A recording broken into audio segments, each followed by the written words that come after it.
I think we're all set here. Everybody's in. Um, Thank you for inviting me to this topic, this subject. And I want to say here on slide 1, before I even introduce myself, this issue, this subject is super challenging, and it's brilliant that you have it on the agenda because it's not always. So what you need to do is put it back on the agenda 2 years from now, whether it's me or somebody else, and follow up and say, what did you learn? What did you learn? What did you do right? What did you do wrong? So the lessons learned piece, 2 years, 4 years, 6 years from now is key, regardless of who's standing up here. It could just be a round table. It could be in the pub later. It doesn't really matter. It just has to happen. So brilliant that you're starting this conversation, but keep it going, okay? So emphasis on pastures and meadows, wild chervil in Randolph, Vermont. That's me, Michael Bald. Am I speaking loud enough? Okay, I can speak louder as need be, and I also am pretty active with roaming around. Great job by our hosts, and I do appreciate all the sponsorship, and again, you all attending. So I want to say thank you. What is this a photo of? Giant hogweed has a 10-year seed life, roughly, but if you're able to break seed rain and pull all the little cute seedlings, which do kind of turn pink as they enter the ground, this is the plant that will burn you or blind you for life. But if you can pull 3,000 seedlings when they're that small, they're not as dangerous because they're below knee level, and I don't like working on things that are not just like above my eyes. So the first thing with hogweed is get it below your eyes, then at least that part of your body is safer. So nobody, has anyone ever seen this before? See, this is cool stuff. That's what they look like. You're awake. This is what, that was probably 3,000 or 4,000 seedlings. Rubber gloves, wash with water. I'm getting right into it here. I haven't even introduced myself. Plastic, because I don't want any, if I'm washing soil off of these seedlings, there could be 5 or 6 seeds or 500 seeds, but they're going to get caught on my plastic. Biosecurity, all about it. So this is me. This is the introduction. Okay. Weed management alternatives. What is a weed? We could talk about that. Early on, I decided I was not going to use toxins because I had enough people asking me not to use chemicals. I'm certified. I know the qualification process, but I made a conscious decision. Read some books, did my research, and decided I'm going this route. And there are enough people asking for me and my services that I've never had to even think about that question. I'm full up with work. I work throughout New England, from the New York side of Lake Champlain all the way to Cape Cod.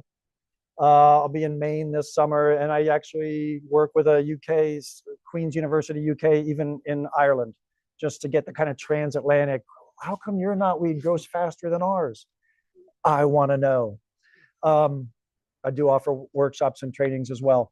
But early on, I thought, the danger plants, who's working on parsnip and chervil and giant hogweed?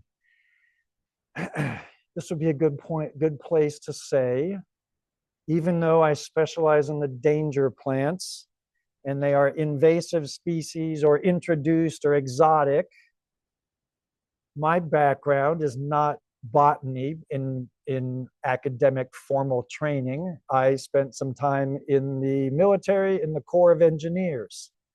My job in the Army was to basically turn things that were upside down right side up again, because vehicles do turn upside down.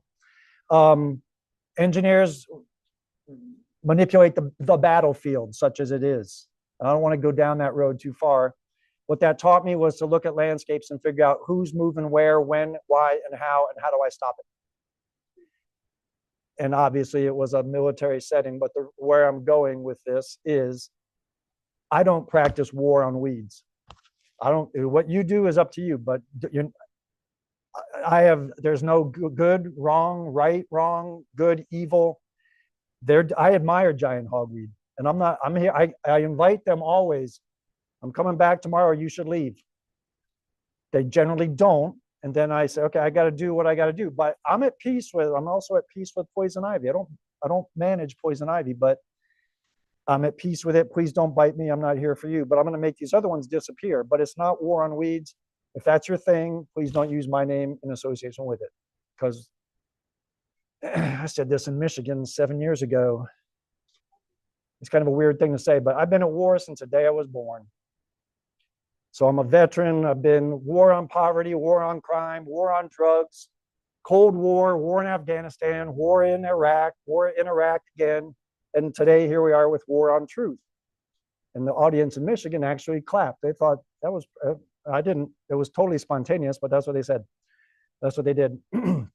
So it's a philosophy thing. I work by myself. I have time to think about these things all day. So that's what I've come, you see where it goes. So be at peace, admire all these brilliant plants out there, what they're doing. Try to figure out from the Japanese knotweed, what are you doing here? And how can I work to transition away from you and replace you with something else? Okay. So these are my goals. Feel free to ask questions at any time too. You're not gonna throw my train too far off the rails. University of Rhode Island asked me that I train with them every October, and Kate is fantastic, the horticulture program. She said, Mike, you got to talk about site specificity and stop cookie cuttering our treatments and making square pegs fit in round holes and everything else. You got to mention site specifics. So it was like a challenge, right? I said, okay, I got you. I'll fix your wagon. Here we go. How's that for a sentence, Kate? So if you can't see it, I realize the screen is low. So I came up with this sentence. Probably should trademark it. No, you should feel free to use this sentence. How do we decomplexify the nuances and site-specific variables on a dynamic shifting landscape in an altered weather regime? So, it's not rocket science. No, it's harder than rocket science, right? I shouldn't say that. So I don't even know if some of those words are real, like but who cares? It captures the point, which is if you think you're going to go out there, and I think it was covered quite well this morning by Heather, this mono approach. Well, 28, if I go into tomorrow, I'm going to miss my next hay chop. If you're being driven by the calendar, your calendar is going to go this way, and the plants are going to go that way, and the whole system is going to go that way, and you're going to be the one at the end of the day kind of standing by yourself. So I'm very proud of that sentence. Feel free to use it. Any questions so far? Okay. That's my official company spokesperson. The flow, just so you have it today, the flow, so you know what we're getting into. I know I'm kind of a fruit trees person, but I have to walk through lots of pastures and hay fields and meadows to get to my work. So I have some familiarity with where you're coming from. But I wanted you to see that I will touch on some of these things today, but we will get into pastures and meadows kind of at the midway point. The danger plants will lead into that. I will say a few words about Japanese knotweed because I'm pretty sure somebody in this room has it. Does anybody not have knotweed? Wow, great. Okay, nice. Brilliant. So I'm going to ask you a few questions, get a little audience participation. We'll get into Japanese knotweed. I'll explain how I group the plants in my head for management. The danger plants will lead us into herbaceous world, and that's kind of your cup of tea, everything that grows in the open spaces. I'll absolutely talk about methods, approaches, practices. I don't want to leave bittersweet and the vine species out because I came across an email from 2015 of mine. In 2015, I declared to somebody, the vines are the future. Run for the hills, the vines are coming. I've stood on the banks of the Hudson River, looked upriver, downriver, and saw no native species other than some shattered, kind of shaggy looking box elders, which are fine. They're a native tree. They're not maybe our postcard tree, but they're native. And then poison ivy. Poison ivy, I think, was bigger than the tree trunk it was growing on. Everything else on the Hudson, this was Albany, Beacon area, north, south, across the river, under my feet, everything else was non-native, and it was essentially vines. Wisteria, hardy kiwi, bittersweet, porcelain berry. I mean, it changed my perspective. So I've been saying that for 10 years. So we will talk about vines, and I know somebody will want to know about buckthorn and MF rose. MF is multiflora. Come on now. And I would like to talk about safety. And if you have questions on safety, you certainly are welcome to bring those up. I don't like leaving safety till the end, because a lot of times that happens. Oh, by the way, and that's the wrong way to do it. Safety should be peppered and sprinkled throughout, because I still have 10 of these, despite what I've been doing my whole life. Not everyone does, but I plan to keep all 10 of them. They don't quite bend, but safety needs to be everywhere. You're always welcome to ask a safety-related question anytime. Again, I'm at the table. I'm in the main room there. I'm here tomorrow. You can come get me and say, Mike, I got to talk about Japanese knotweed. And we can go for an hour. Whatever's left of my voice, you can have, and we'll get it done. So surveying. There's people here from far away. So who's from across the border? Who's from the north? I've met the Canadians already. Is there anyone from Canada? There's a few folks drifting around. Okay. Most folks are from New England. Do we have New York, Pennsylvania, New Jersey, that area? Okay, you can be proud. All right, Pennsylvania, right. So I'm just kind of trying to get an idea of your regionality. Is there anybody beyond, like getting out Indiana? Is Maine? That's a good question. We'll have to chat that one over. Nice, good combination. It's interesting. It's fascinating to me to go to Ireland, because I stand there. I'm there for a week, and finally, after a couple of years, I say to the assembled students and instructors, when exactly do you guys get a frost? Because I'm not seeing a dormant season. You don't have, do you have dormancy? Mike, it's a long story. We get a freeze maybe every second or third year below the 32, and the frost goes into the ground maybe a centimeter. So you think about managing Japanese knotweed and anything that goes to 6 foot depth. And I'm sitting here thinking, I've got 4 or 5 months of dormancy that I can, number one, rest the fingers, contemplate how I'm going to approach things. They don't get that. Ireland is green year round. And I'm finding parallels. We're working through some of the similarities between the coast of New England. In May, I want to go walk Rachel Carson National Wildlife Refuge, which looks climate-wise, seasonally-wise, identical to places in Ireland. So it's all business when I'm there. The Irish Sage Savers is brilliant. If you get over there, you got to go to the Irish Seed Savers and look at their heritage apple trees. Okay, I've done the geographic survey. Now I do this with every group. One word or 1 or 2 words in your mind. What is stewardship? No pressure. There's no wrong answer. But someone's going to have to step out there and go ahead and throw a word out. Yes. So, another one. You come up with a pressure. Love of the land. Love of the land. Care. What else? Biodiversity. Management. I'm going to give you a clue here, because I think in terms of 3, the whole Irish thing, past, present, future, which planet are we on? Okay, corn, bean, squash, 3. Life, death, and someone said taxes once. Life, death, and the thin places, the place between. So that spiritual realm. Come by the table and you can look at my little elf houses and fairy houses that I make, because they have them everywhere over there. Where was I going with this? Any other suggestions for Stuart? Yeah, work. That's a good answer. Okay, last chance. Thank you. Relationships is a big one. And I'm sorry. Longevity is, okay, we're getting there. I like this. Responsibility. Anything else? Okay, because we have guidance. I don't think I've heard that before. Thank you. Again, it all weaves in.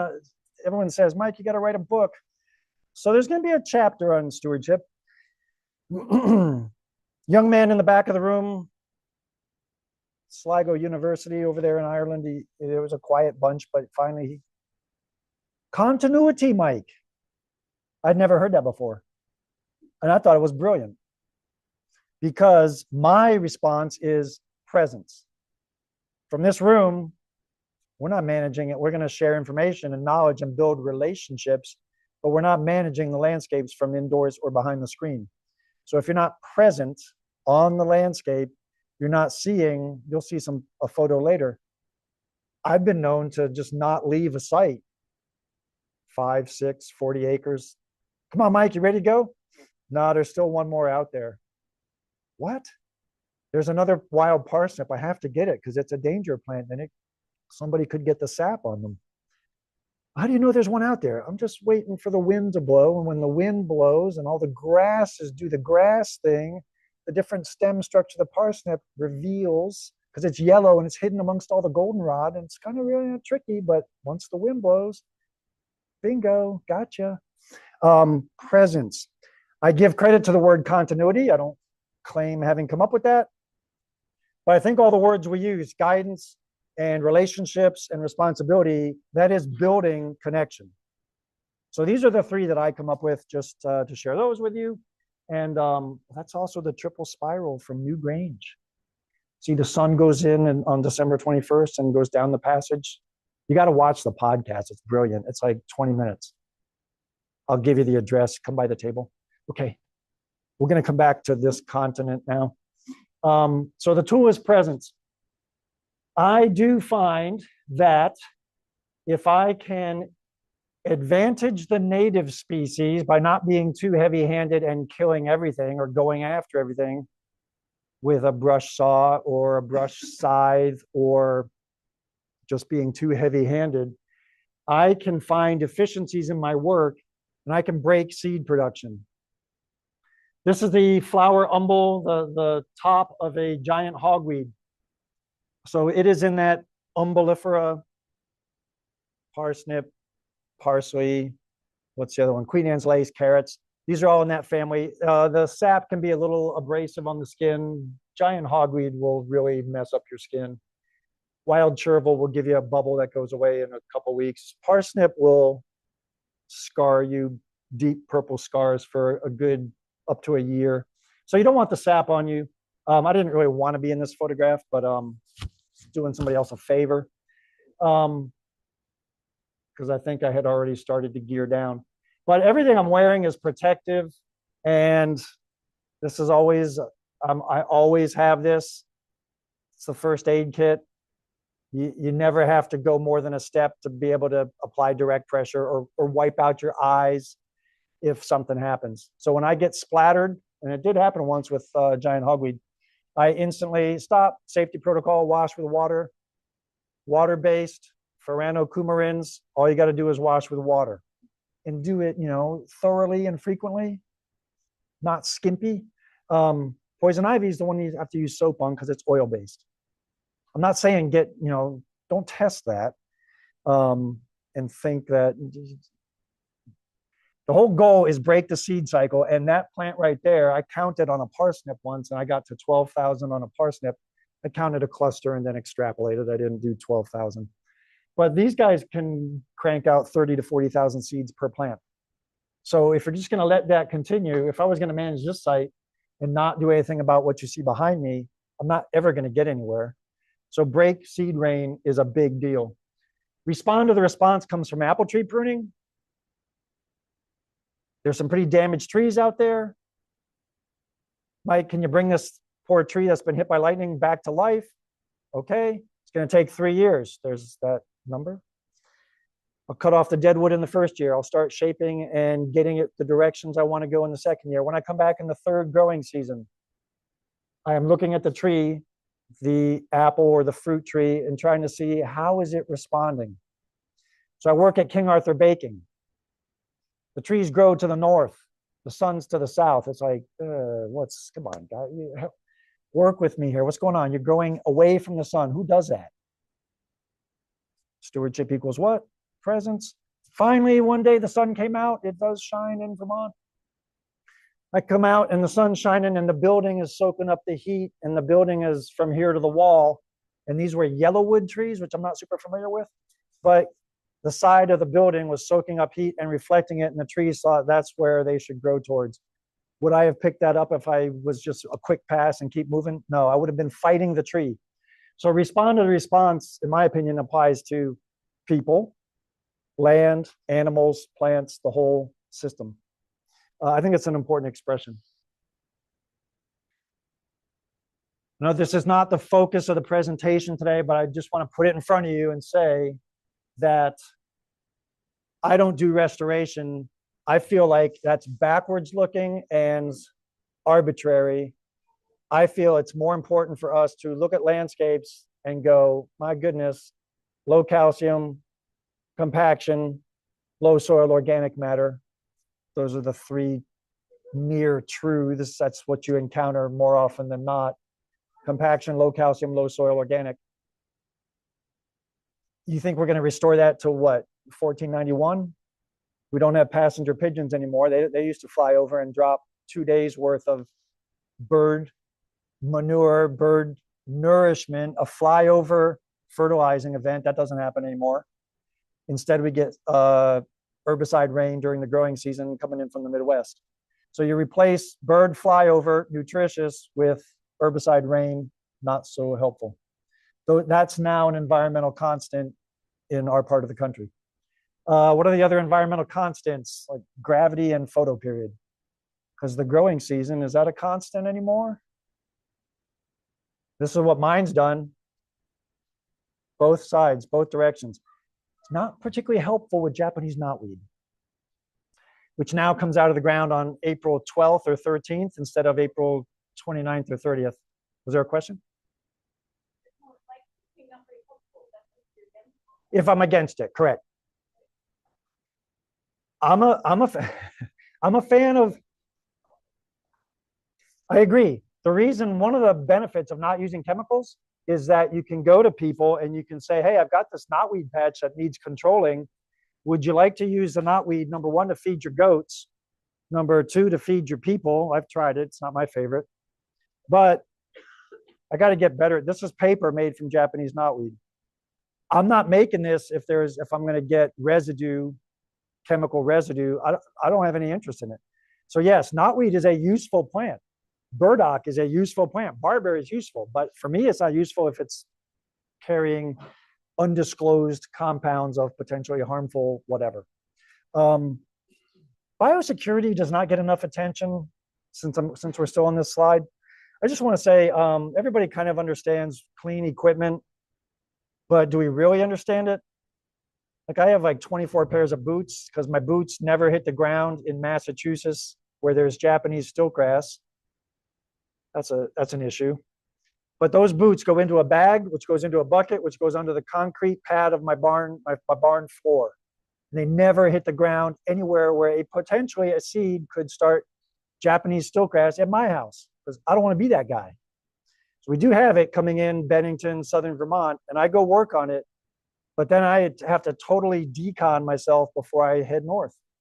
And my brother's house in Maryland, it's like, hey, yeah, you want to go have a little walk around the house? Well, just, walk to the firewood pile. You want to see what we're doing in the yard? Sure, but I need to borrow a pair of boots because he's got stiltgrass.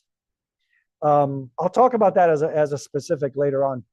Any questions on this whole, again, I'm still in philosophy land, but I'm just trying to get you to think outside the box. Any thoughts to add there? Okay, thank you. So when I group, let me just think if I've left anything out so far. I think we're good. When I group plants in my head for management, this is the way I do it. And this is based on their characteristics or just their physical specs. This is what you have. You have rhizomal spreaders.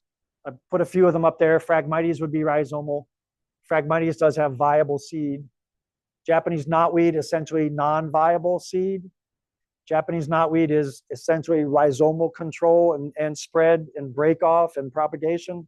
Seed is, as far as we know, so much non-viable that you don't control it for seed. If you are controlling it, mowing it, grazing it, repeat cutting, it's not going to get to flower and seed anyway, so that's kind of irrelevant. But goutweed, in contrast, spreads rhizomally, but has a seed that is viable with a 15-year seed life, which makes goutweed almost impossible to control. I do have a picture of goutweed, so I'll take this moment to pass around. Keep you on your toes here. And you're not including Canada thistle in this group? Canada thistle would be with the herbaceous. So yeah. Yeah, it's because of where it occurs more. So there's no wrong. This is just in my head how I do it. Vines, and you understand that there's canopy vines and there's ground cover vines. When you get into herbaceous world, yes, there are rhizomal spreaders, seed spreaders, heavy seed spreaders, wind blown, and also, what did I leave out? Got ahead of myself there. So herbaceous is a world that does actually include all different kinds of propagation. Shrubs and trees are their own world, and I'll just give you the magic formula now. Shrubs and trees, 3 stress events and 2 growing seasons is enough to kill most shrubs or trees. Norway maple, Amur maple, autumn olive. Multiflora rose might take a 4th cut. Barberry, buckthorn, common buckthorn, glossy buckthorn, and honeysuckle. 3. Human and stress events like cutting. A stress event is cutting the head off, cutting off the canopy. Of course, then you got to do something with it. So you end up, half your time gets spent moving brush around, piling, doing whatever you're going to do. Girdling, when you run out of places to store it, you just girdle the trunk on buckthorn, works brilliantly. Come back 6 months later, strip off all the sprouts, hit it one more time, it will die in place. How much soil disturbance? 0. That's a big positive. Yes.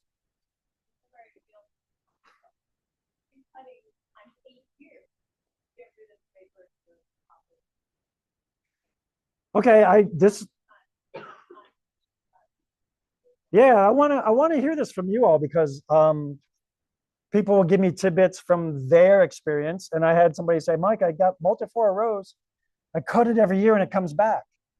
So all I said to her was, well, this year cut it twice. That would put her in the 3 cuts and 2 growing seasons world. And maybe, that she was becoming an environmental constant, which I had up here already. I'm going to read from Judith Schwartz's book, 1 paragraph about not becoming an environmental constant. Because if you do the same thing every year on schedule, the plants are going to adapt to you. That's why we have crabgrass that grows below the mower blade, or plants have figured out how to evade our actions. On this chart, because this is fun, here you can challenge yourself. What am I? If you get 1 out of 10, you get the trophy. I have to go see if I brought those. On the bottom here, I'll just tell you, this one here with the words on it is wild chervil on the top. I'm told, I don't bale hay myself, I don't feed animals, but it's garbage for hay. So very soon, wild chervil, it's going to be very difficult to find hay fields that are not contaminated with wild chervil, which will reduce the quality and maybe the value and so forth. It's not, no. No, it looks very similar. That white flower looks almost identical to goutweed, which flowers. And then it's very hard to look out of the field and go, is that bedstraw or chervil? I've got to be a week ahead of the bedstraw. So that's what this one is. And someone asked about goutweed is at the bottom. It's it's goutweed, bishop's weed, yep. And there's a beautiful bleeding heart in there, but everything around it is goutweed. Goutweed, bishop's weed. So I said I was going to let you play with 2. Yeah, thank you. 1 on that. Yeah, take them both, please. Pass those around. Okay, have fun. Any questions here? The other way of categorizing or grouping is to say, think in terms of control. Am I going to try to control my wind spreaders? If so, then that's you. If you're going to let black swallowwort get to the point where it flowers, and those pods, I always miss one at my house because I got Black swallowwort has basically followed the train tracks up the Connecticut River, up to St. Johnsbury and west to Burlington. And the headwind of the train pushes the dried fruits another 100 yards every year. And they're all the way to Burlington at this point. You got to think like the wind. That's my point there. Long maturation, faster maturation. Which one's more important? Common buckthorn or glossy buckthorn? Common buckthorn, very hard, makes great firewood, makes great carving wood, has BTUs similar to maple. Glossy buckthorn, you can almost tie it in a knot. It's flexible. It doesn't have many BTUs. I want to say it's useless, but you don't get a whole lot of uses out of it. But here's the thing with glossy buckthorn. It matures and fruits aggressively in 4 years. Common buckthorn needs about 12 to 15 years. So you've got two buckthorns, one that reaches maturity, starts making fruit in 15 years, and the other one starts making fruit in 4 years. Which case is more urgent? Glossy, thank you. Because I walk past common buckthorn all the time because I said, I got another 5 years. Go ahead, keep growing. I got to deal with these 100 plants over here. So it's hard. Where's my Felco? It's hard when you have this in your pocket and I'm just itching to put the cut on, but I got 5 more. It's not fruiting yet. They'll get this big around, but until a pine breaks off and until there's a burst of sunlight there, I've seen them get, it's odd again. It's like they're so big and they're not fruiting. They're just waiting. As soon as there's a burst of sunlight, boom, you'll see thousands of fruits. So that's my way of breaking things down in my head. You can look at forage quality and nutrition as another perspective. So I'm going to do the knotweed slide, and I restricted myself to one slide because we could go hours on this. The big lesson here is with Japanese knotweed. Number one, yes, it has plenty of uses besides making paper. It does contain resveratrol, which is healthy for us as an herbal remedy. It's in the Lyme protocol. My whole point with Japanese knotweed is stop wasting our time and wasting our effort doing things that are not actually controlling the plant. Mike, I worked all day on my knotweed. Really? Tell us about your day. Well, see, I got out early. I had a cup of coffee, got out there. I was cutting at 8 o'clock. I leveled my target area, my treatment area. Then I was out there putting it in bags, and I never quite figured out how you stuff a 6-foot stalk into a small plastic bag, but people do it. Filled the back of the truck. That used to be the advice for giant hogweed too, actually. 14-foot stalk. Bag the material and take it to the landfill. I think Vermont changed that, and they didn't, thank God. Taking it to the landfill. Now you got to pay $20 to get it out of your truck because they're going to charge you for that. But I don't count that as doing control work. Your 8-hour day was actually 2 hours of control. You don't get credit for taking breaks. You don't get credit for lunch, and you certainly don't get credit for driving to the dump and paying $20 or doing a burn pile. No, I'm breaking your heart. I'm sorry, but that doesn't count. Efficiency would say manage all material on site. Period. End of discussion. Is that an issue? Yes. Every town, I get it all the time. Mike, we're going to do a town project. We're going to clear out this river for these, 1.6 miles down to the bridge. Okay. Where should we put the material? Check with your town. I'm not going to tell you. I'm not going to get on the wrong side of the town. Check with the town, see what they suggest. In the case of Hyde Park, Vermont, the knotweed control is in the back of the photo there to the far right, where they did some stem cutting. Obviously, they've not gotten to the rest of it, but they set up what we call a weed drying station. Pallets, wooden pallets are free, number one. You're doing people a favor if you remove them from, permission. Take them off the property, recycle them into weed drying stations. The neat thing here is that we had a chat about it, and I said, I think what we want to do, we're cutting at ground level.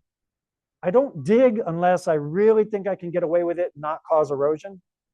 But I'll say, if you're managing knotweed, yes, if you can get into the ground and get some of those nodes out, that's a lot of energy. You're bringing more impact into that first year. And it is a positive because these sites will last. I've got a site in year 15. It's a success story site. I own that site. I'm all over it. I've transitioned it into a diverse woodland. But it took about 11 or 12 years to really get to the transition point, to the turning point. But I was efficient the whole time. There was never a risk because I cut absolutely flush to the ground. I did not leave the little 2-3 inch stobs sticking up, which will harden off in a couple of weeks. And then because we're all lazy and we don't tend to go down to the ground, we tend to bend over and cut, and that leaves like a 45-degree angle. So now you have this sharpened stob along the riverbank, and kids come to play, and that's not a good mix. Flush to the ground. The canes can go on one set of pallets because it's above ground. But anytime you get below that root collar and you start getting into rhizomal material, that's what the lower pallet is. That's all underground rhizomal mass. And it's on its own pile because that's actually where the risk of spread is. But again, we're so present at this control site. They put snow fence on, they don't want anything to blow away. They put up signage, hey, don't pick up these pallets and put them in the back of a truck on green up day and take them somewhere else and think that you're doing a good thing. No, this is a control site. If one of those chunks of root material falls off the pallet, or Munchie the woodchuck comes along and does it, boink, no big deal. I come by with my mug of hot cocoa. Who told you to move? Get back on there. And I coach it back onto the pallet, and it continues the dying process. They will die. You can hold it up in the air and admire the shoots coming off a node of knotweed. It'll grow. You could probably watch it grow. Like, I'll cut knotweed to the end of this building, turn around, and it's already like 3 inches high again. It's like, what didn't I thought I did that part. But if it's detached from the ground and on a pallet where there's airflow for summer drying and winter freezing, you come back a year later, that material is dead. I would not sell it as mulch.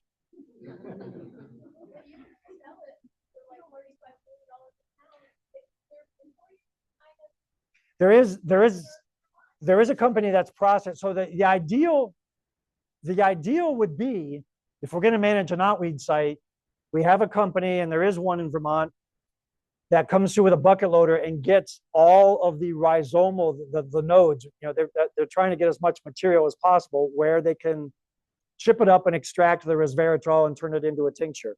I support that. Of course, then somebody's still got to come back and finish it off if you're trying to transition the landscape to pokeweed and elderberry and the more desired species. So that does happen, yes. The idea here is, if you're going to use the knotweed as mulch in the next growing season, use it to smother itself and enjoy the beautiful irony of that. Okay, go ahead. PRT. Thank you. I admire knotweed. I came up with this years ago because it's persistent, relentless, and tenacious. So you got to bring it. Okay.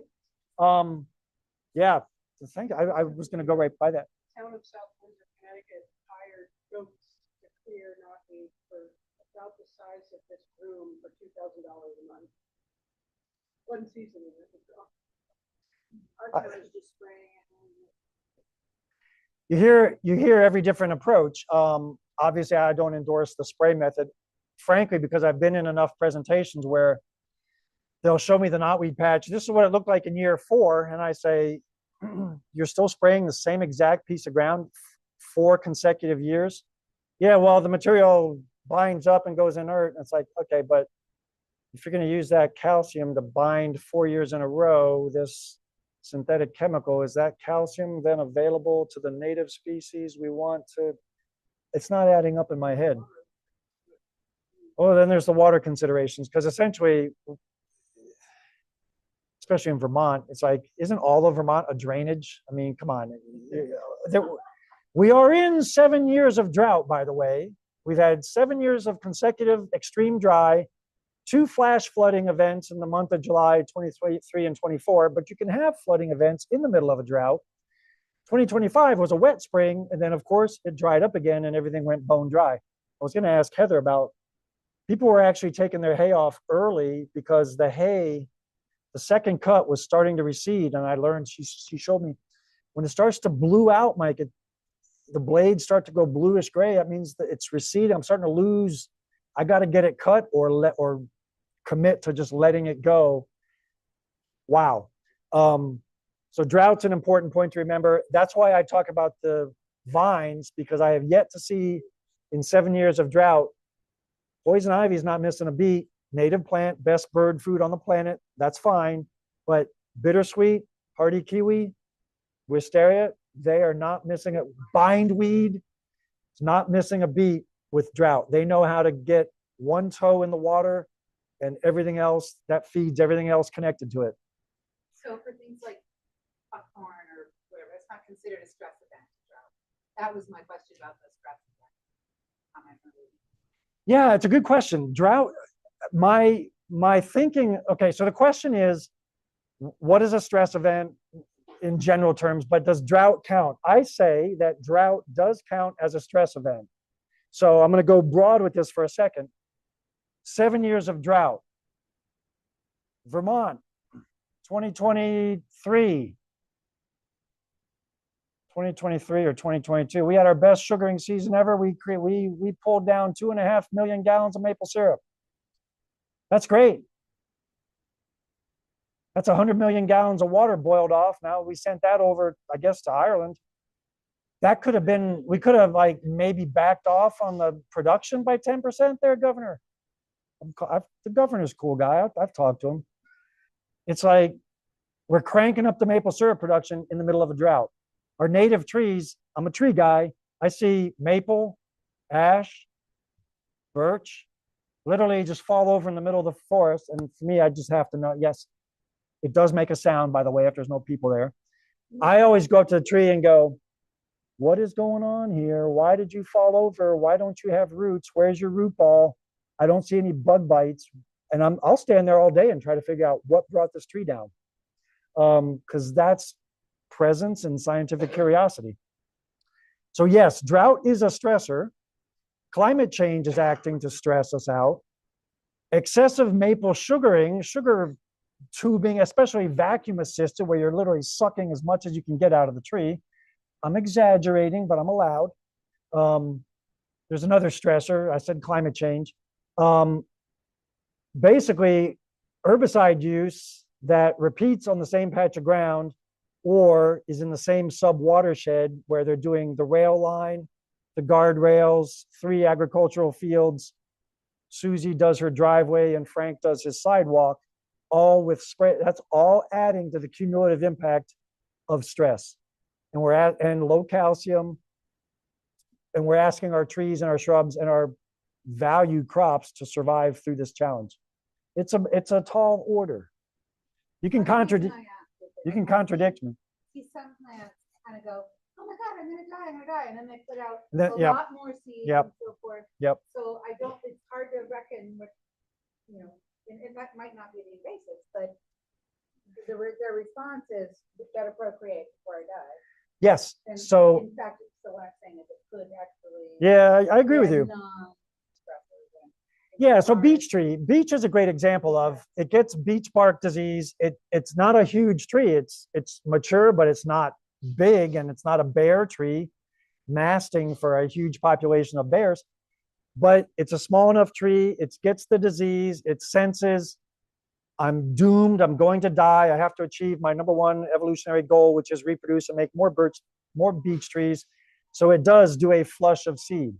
What you're doing with, so the buckthorn it seems to be so well adapted to dry and variable climate. It is one of the first ones to leaf out in the spring, and it holds its leaves into the fall. So it even can photosynthesize before anybody else and after anybody else.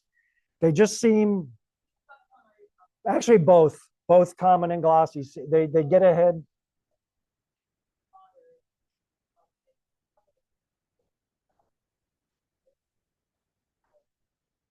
Yeah, and I just was talking to someone whose felling their buckthorn and then letting sheep, not goats, sheep browse on the leaves. Cows will put the chomp on it a little bit. But I don't want to dwell too much. Let me bring us back to knotweed, and then we'll get into the shrubs again, I promise. Shrubs, trees. Let me close out by saying you're gonna see these words again, or I'll use them again. If you're trying to manage a river corridor or a hay field or a pasture, are you going to take on all of the ground at once, or the critical choke point, the entry gate where all the seeds are probably brought in, and when you bring in the tractor or the hay wagon and everything kind of rumbles because there's always a divot there and everything shakes off and everything plops down right there, and that's where the infestation starts, is at the access point to the field. Access point being our path or maybe the river's floodplain access point. Garlic mustard does that beautifully. I can tell how high floodwaters got by looking for the line across the bank. You can see the seeds float and they'll leave a garlic mustard line perfectly horizontal. You can put a laser on it. So again, you got to read that and respond to it. But if you control bottlenecks and choke points, there's a little bit of military thinking there. If I secure this bridge and don't let anybody cross it, the side behind me is theoretically safe, right? So that's what those two words are. Manage sunlight. That's a big one, especially with knotweed. So you don't remove knotweed without thinking ahead to what's going to go in its place. How many levels or layers of canopy are there? This is the only time I won't use 3 because there's a 4th. Ground cover, shrub, herbaceous, subcanopy, and tall canopy. So if you think you're going to get rid of Japanese knotweed by planting 5 maple trees, walking away, never come back, number one, they're going to die in the drought because you didn't practice good stewardship and take care of what you planted. And high canopy is not going to be enough the way light reflects and refracts around the landscape anyway. So you got to think in depth. I'm going to move on from knotweed. You know where to find me. Bring your questions and we'll hammer it out. Any final thoughts on knotweed? Okay, thank you for letting me do that. Say timing, like if you can get in there when it's, a couple inches tall before it's 6 feet tall. The short stalks are actually much more palatable, and we were able to sell people knotweed at farmers market. Excellent. See, that's brilliant. And you brought up a good point there. The whole goal, I should reveal the secret formula, sorry. Japanese knotweed, if you can keep it below, ideally, 6 inches, that's hard. So I'll say 8 to 10. If you can keep it below 8 to 10 inches tall, the photosynthesis is not driving the growth. The root growth is being drawn from the roots. So you're gently starving out the roots over and over. Once it gets above 8 to 10, now photosynthesis is starting to drive the train. So it's very challenging, but the formula is, this is now the climate change formula, which is bigger because the growing season did this. I used to do 10 cuts the first year, 10, 9 cuts the second year, 8, 7, and I would get to a plateau, like 5 or 6 cuts, and I'm going to be out here 6 cuts a year, however long it takes to knock it down to the next level of viability. It slowly pulls back to its underground stored energy core, okay?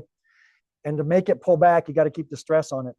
But with climate change, with the growing season doing this, I've had to go from 10 cuts the first year to 12, or I'll 13, whatever. As much stress as I can bring the first year is going to make year 2 and 3 that much easier and actually accelerate the demise. I talked to someone who said she got rid of a not terribly old and established knotweed patch, but 10 years, not 40 years. She was able to get rid of it with a little bit of excavation in 5 years with a follow-up in the 6th year. So it doesn't have to be a 15-year project. But the goal is keep it under 6 to 8 inches, 13 cuts the first year. We'll do some math. 13 cuts means, what does that mean, every week? Okay. A year is 52 weeks. There's 4 seasons in a year. 52 divided by 4 is 13. So if summer is 13 weeks, you're saying, Mike, we got to get out there and cut the knotweed every week. That's not what I'm saying. I'm kind of setting you up here. When does knotweed grow fastest? Spring, May, correct. So 13 cuts of knotweed, cuts, grazes, flaming, whatever you do, could mean 5 down to the ground in May, 3 in June, 2 in July, 1 in August, and 2 in September. It's not, this is the lesson here, do not bring your individual calendar or your, let's call it your human phenology to the landscape and say, I'm going to be here every week and you're going to work with me. No. You got to go to the knotweed and say, what are your needs? How can I meet them? And then you go apply the treatment. So you got to become the knotweed. Makes sense, right? But people have always said, I'll just take it out and cut it every week. Well, it's going to be this tall, the first, but you'll never have that much material again after, get ready for it. Year 2 will generate some material. Year 3, the phenology may be delayed a week because it's starting to like suffer. I haven't been able to do photosynthesis. That guy keeps coming around. Year 3, it may be delayed for a week and you'll get one burst of material, cut it. It can be a foot tall. It can be 2 feet tall, whenever you get there. You'll never have that much material again after that first cut in year 3. You'll be starting to deal with, you'll collect it in buckets, bring it to the pile. And from year 3, 4, 5, you'll coast. You'll be at maybe 10 cuts a year, less material. You don't need to have this eyesore. Some people don't like weed drying stations. I say, put up a little picket fence and a cute windmill and it'll add to your property value. Not everyone's into that. I do have, yeah, there you go. I went to the massive dairy farm in central Vermont, and I asked him. I said, "Hey, you gotta, I need your goats. You got 1,000 goats? Can I just have 10?" And he said, "Nah, the goats have to stay here, Mike. Biosecurity. I don't want disease brought back to the herd." Okay. I'll bring you a truck full of knotweed. He's like, "Mike, don't bring knotweed to the farm." So I couldn't make that connection, which I deeply regret. But he was right to tell me. My experience with knotweed is they'll eat it as if it's standing and if it's young and tender. They don't like the dry stalks. And if you just throw one into the pen, goats don't go below 4 inches. They don't want to get within 4 inches of the ground because they know where the parasites are. They don't like to bend over. Neither do I. So they're basically good at eating everything above their shoulder height. Yeah, I don't debate. Yeah. No, I don't argue. I don't argue your method. Yeah. And they'll eat Christmas trees. So I would think, but they'll do the same thing with Phragmites. No. I know somebody who manages Phragmites with goats, and they'll knock down and they'll put the munch on. I was kind of surprised at that. I was going to say one last. Do people really have a problem with knotweed in their? I mean, we're grazers in their pastures. I don't. In the pastures, no. So that's why I don't want to. Yeah. I know.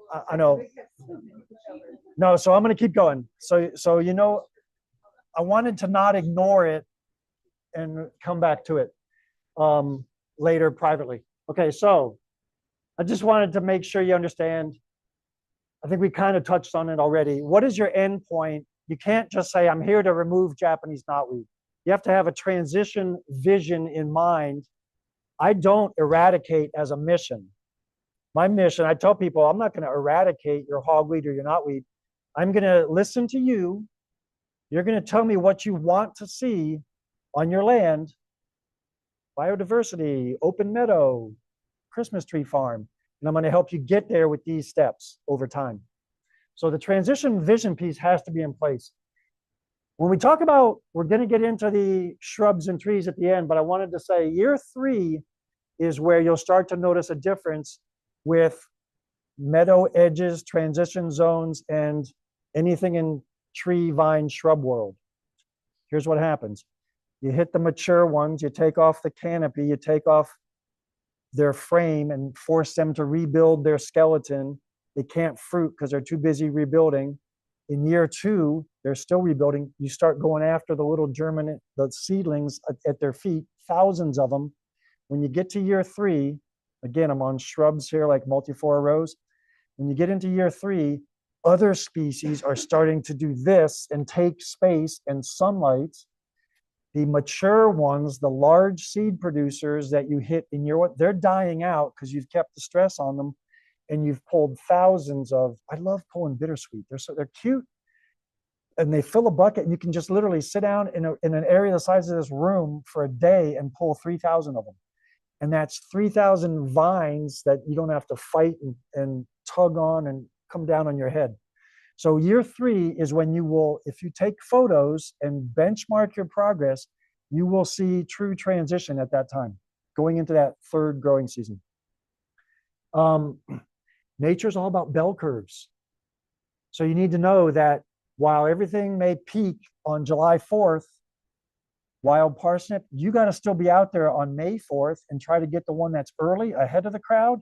And you better not turn your back on wild parsnip because it will still try to flower in September. There will be 1 or 2. If you let those 2 get by, there's still time to harden off the seed and drop, and you're not getting ahead of the seed bank. I have a great photo here of the transition that it applies to the herbaceous world too, so I want to show you that. This is just some ID. We're in danger plant world now, which is the ones with the noxious sap. Again, it's a water wash. Christmas tree farm on the left, that's a wild parsnip. Giant hogweed on the right. This is a wild chervil in a meadow, related, same family of plants. That they're losing the hay quality.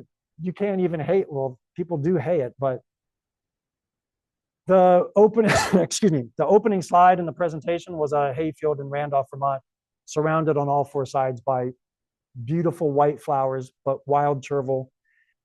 They were still able to get some hay, but that's what the perimeter looks like, and that's 10 years of work. And the pollinators. Oh, they love it. I mean, yeah. They don't like that stuff. Yeah. That stuff's different. Yeah, parsnip, I mean, it's almost unnerving. I pull 3,000-4,000 parsnip a day. I do count because I'm working by myself. Pollinators. Yep.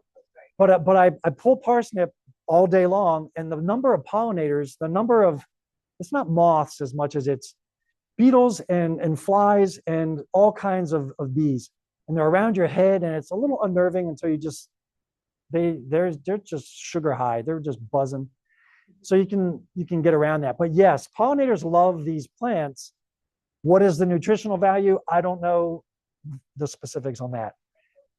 They have a clue, but my point is that in bed straw, yeah, I agree. They don't do nothing. I don't mind. Yeah, and the biggest thing here is so nutritional quality, but also where's the biodiversity? And I'm going to make a point. That's wild chervil. It's starting to look like a monoculture. There is bed straw. Well, I think my animations will work here. Maybe not. Oh, yeah, see, when the chervil fades and is gone by, what happens next? Wild parsnip comes in, which I didn't put in the photo. Wild parsnip's like a month following chervil. So that's the next herbaceous. And then black swallowwort, lovely black swallowwort comes in and climbs the skeletons of those 2 herbaceous and forms its seed pod, which then blows away in the wind. So it's like a revelation to me to go, wow, you can have a monoculture on the same piece of ground 3 times in one. It's not, Japanese knotweed is a monoculture like from April to 12 months out of the year, and nothing else grows under Japanese knotweed. But you can have a meadow that's all chervil and then all parsnip and then all black swallowwort in the same year. I mean, I had never actually gotten my mind around that until I saw it actually happen. Giant hogweed, the one thing I wanted to make sure you know is that, I hope you're not encountering it, but it has the purple splotches on the stem. People mistake it all the time for cow parsnip. Cow parsnip is a native species. Purple stem angelica is a native species.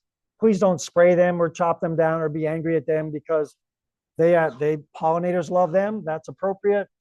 Giant hogweed can cross pollinate with cow parsnip and make something that kind of looks like the both of them. Cow parsnip has a perfectly green stem, pure green. It's a beautiful green all the way to the ground. Giant hogweed looks like that.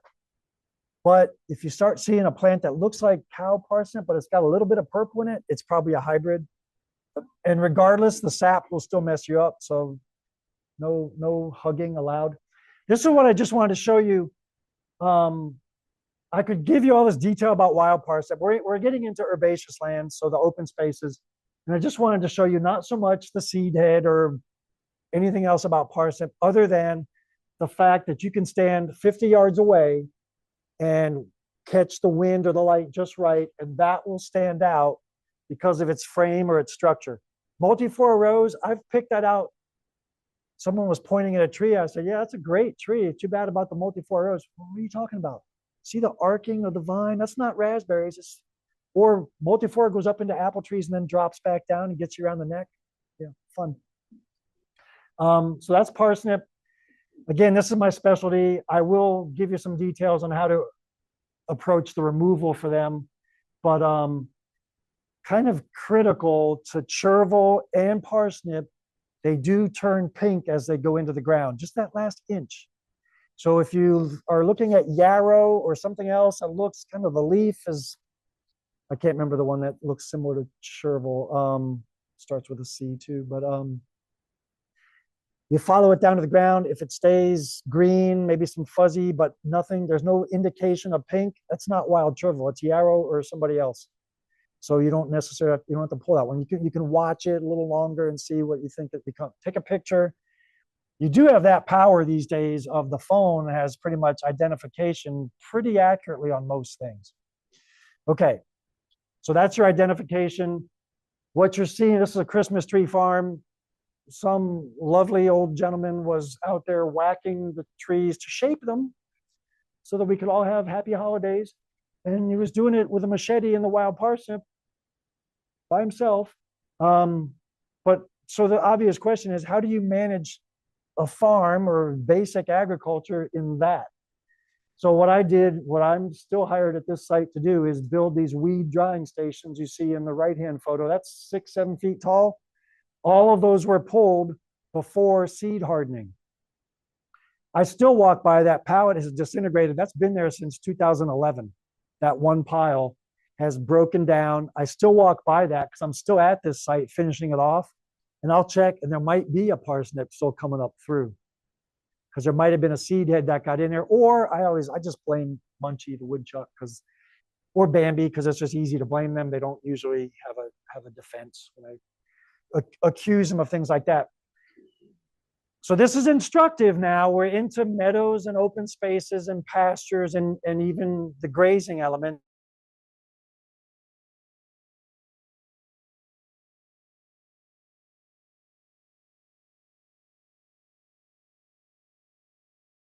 Left to right. Southern exposure, Route 44.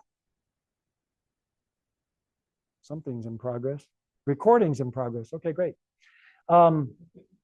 What are the birds doing? Birds, parsnip, not such a big deal unless it's turkeys running across, and they'll carry parsnip. Woodchucks will cross a hayfield to the other side, dig a hole, and that's where wild chervil will start a new infestation. I have seen that.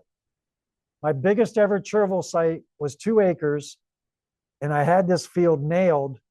And then I said, I'm just going to walk the perimeter, like 20 acres. And I found 3 more chervil infestations, and there was always a woodchuck hole, because they run through it. They're just doing their thing. It catches on, same with Bambi, it gets on their coat. Now I don't see them eating it. I don't see them eating it. It usually gets above, you'll see them go after material that's been cut once and is growing low, but it usually gets above their reach or their head level, and they tend to leave it alone. But those seeds in the month of September, October, November go with them as they dig their late season burrows, and that's always where a new infestation starts. I mean, it's 100% guaranteed. So I just wanted to say the other dynamics at play here, get ready for this because I know you do this or you have to think about this. I do all this great work. She hires me for 5 or 6 days a year. I pull about 13 or 14,000 parsnip, and then everything's hunky dory. All the flower seed head intercept has taken place, except for areas I haven't gotten to. So it's down at the bottom is the last place I haven't gotten to, further in towards the wood lines. So I've cleared, in 10 years, I've cleared everything to the left in the photo, to the building, behind the building, in front of the building, and all the way down to the last couple of quadrants at the bottom there. That's to the east. But I could not get away with leaving a seed head standing because what happens in November? The Christmas tree crew comes through and they drive their trucks in there. They run over the parsnip. They drag seed heads around. They're getting the Christmas trees. And I talked to them a few times. Can you guys please, how about we stick to this? Nope, doesn't work. The human element is pretty unpredictable. So it has not helped me.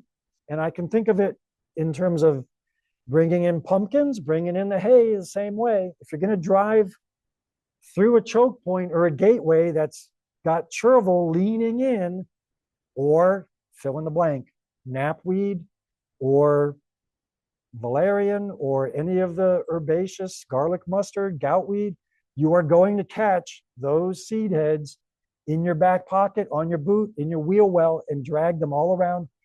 Maybe not out in the center of the hayfield where they probably won't survive, but definitely around the perimeter. So that's, to me, this site is very illuminating, just to show you all the dynamics that go on that we don't always realize. All right, this is fun. Parsnip, we think, has a 5-year seed life. I'm going to say that it's 6, because why else would it take 7, 8 years to clean out a site? 5-year seed life means 6 years of control, maybe 7 years if you happen to miss one, because we're not perfect. So one gets by, or Bambi brings in another seed.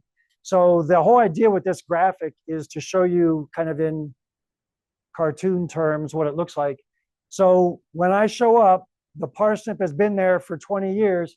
There is a seed bank in the soil, and that seed bank has a viability of another 4 or 5 years, right?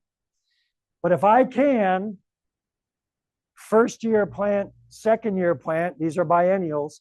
If I can prevent flowering for the biennials, I don't mess around with the first year plants. They're rosettes. They're on the ground. They're not bolting. It's hard. I have to take a deep breath and go, don't waste time on that one. Go after the ones that are forming up. I can break seed rain and force it all into the next year. But in the next year, I've caused some seed to die off just from old age, or they've germinated and they're making a run.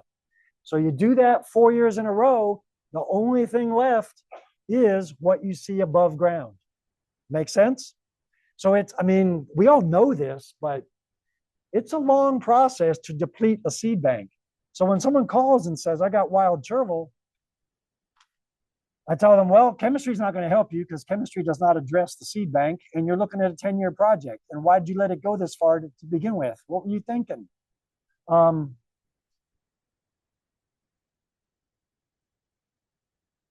There's a beautiful hayfield. It's actually pastured as well. They do both, pasture and hay on this field. I'm going to go back to those slides I skipped. This is a hayfield. That's the drainage swale. So that's the wet right down the middle, right? What's the hilltops? Different land type, different land use. But what's in the meadow, the pasture, I should call it properly, the pasture there is higher and more drought vulnerable. That little swale right through the middle stayed pretty wet, and it had a healthy population of chervil and burdock and a couple of cherry trees, actually, strangely. Burdock is like my indicator. Curly dock and burdock, when I see them, or garlic mustard, when I see burdock, it's like, it's big, it's kind of hard to miss. And I'll go after it, but I'm going to go after it after I look around and find what else got in there. because that got there somehow. Somebody's tractor, somebody's boots. Munchie was here. Munchie gets around. So here in this spot, I went to the farmer. I said, that's a lot of chervil. How did you miss that? Mike, I got in there late. She got in late. She missed the flowering. It's a little bit dipped down from the roadway, so she couldn't quite see it. Bed straw came in. The cows had been through once, I suppose, but she missed it, and it got away from her for 1 year. So I said, here's what we do. Do you have any round bales? I have round bales. How about extra ones? Or how about mulch? Or how about junk bales that you're not going to use? Okay. 23, I said, this was October. I said, I don't know the date on the photo. I think that's actually a spring shot. It was October. I said, nobody uses round bales. Everybody bales, but nobody uses round bales. They take them back to the farm and they park them someplace convenient, like some concrete lot or someplace where, yeah, they're going to smother what's underneath them, but it's a tool. Why not use, nothing's going to grow through 900 pounds of wrapped material, wrapped in plastic. So those 23 bales are there if she needs them this year in an emergency because she didn't get a great crop last year. She could go get them, but they are smothering the center where the most plants are, the density, and I'm working the fringe. I've basically worked all around it, and I've been able to tell her, your patch extends 60 feet uphill of the swale of the round bales. The round bales are kind of a marker for me. And we have to keep an eye 80 feet downhill. That's our infestation zone. And I think I pulled about somewhere between 3,000 and 4,000 plants around this. And we're just going to tighten it down and we will snuff them out because this is a gorgeous pasture. The roadsides are like 4 miles of roadsides that I walk every year, 3-4 times a year. And there is no chervil in North Pomfret, Vermont, even though South Pomfret, Woodstock, Royalton, Randolph, Sharon, Vermont, roadsides, chervil as far as you can see, but not here. And it's not to the town's credit, but I'm not blaming the town. A farmer, a second farmer, and then one more landowner, 3 individuals put their money together and hired me to do the work. I'm not particularly happy with that because I don't think farmers, she spends her own time, money, and gas mowing roadsides and paying me to keep chervil out of her hayfields. Personally, I don't think that's right, but I can't do it for free. So that's how it is. It's not easy being a farmer, but she's a good egg, so it's cool. Back to the giant, I wanted to make sure you see these. This is why some of these biennial plants are so difficult, because we think they're biennial, but this is what chervil does. Again, this is that umbellifera family of plants. So Queen Anne's lace will do this. All these taprooters will do this. Burdock will do it, actually.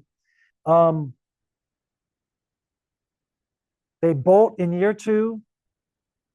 If you don't let them flower, they'll just keep building the root.